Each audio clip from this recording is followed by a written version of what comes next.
वो जो काम करवाने का तरीका होता है एक सांसद का, एक जो पार्लियामेंट्रियन होता है, उसको 1 साल के अंदर सरकार 5 करोड़ रुपया फंड देती है। वो 5 करोड़ रुपया उसने कहाँ खर्च करना होता है? आप लोगों के लिए, मेरे जैसे लोगों के लिए, चंडीगढ़ के लोगों की भलाई के लिए, सड़क के लिए, बिजली के लिए, पानी के लिए, लाइट के लिए। तो 10 साल में कितने पैसे मिले उनको? 50 करोड़ रुपये। ठीक है, 10 साल के अंदर 50 करोड़, 10 साल के अंदर 50 करोड़, वो 10 साल सांसद है। ठीक है, और मैं आपको एक बात आप तक बताना चाहता हूँ, पहुँचाना चाहता हूँ कि अगर आप ये पैसा खर्च नहीं कर पाते तो ये पैसा वापस भारत सरकार के पास चला जाता है।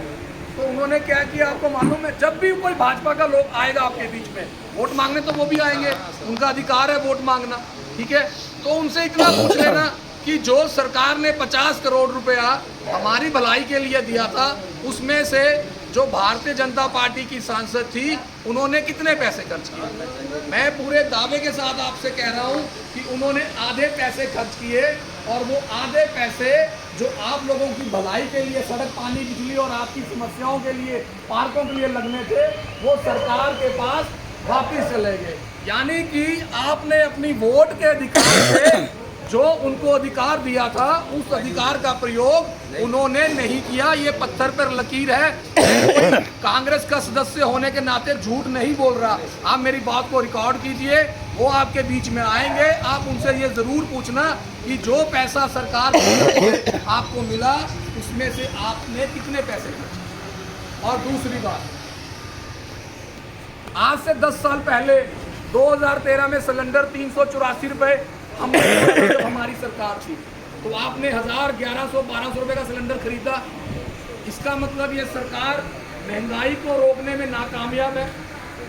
तो अगर आपको इस महंगाई और बेरोजगारी को दूर करना है तो आपको देश के अंदर कांग्रेस की सरकार बनानी पड़ेगी, और चंडीगढ़ से आदरणीय मनीष तिवारी जी को पंजे का बटन दबाकर आपको जितवाना पड़ेगा। और खुशी की बात एक और है कि जब भी आप वोट डालने जाएंगे, वहाँ पर आपको झाड़ू का निशान नज़र नहीं आएगा।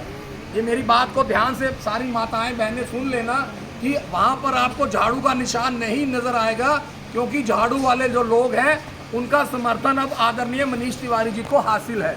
मतलब हम लोग एक परिवार की तरह आपस में मिलकर लड़ रहे हैं। तो आपको सिर्फ वहाँ पर पंजे का निशान नजर आएगा। और इस बार उस वोटिंग मशीन में सबसे पहले नंबर पे हमारा नाम होगा, आदरणीय मनीष तिवारी जी का नाम होगा, और आपको पहले नंबर वाला बटन दबाना है जहां पर मनीष तिवारी जी की फोटो होगी, उनका नाम लिखा होगा और पंजे का चुनाव चिन्ह होगा।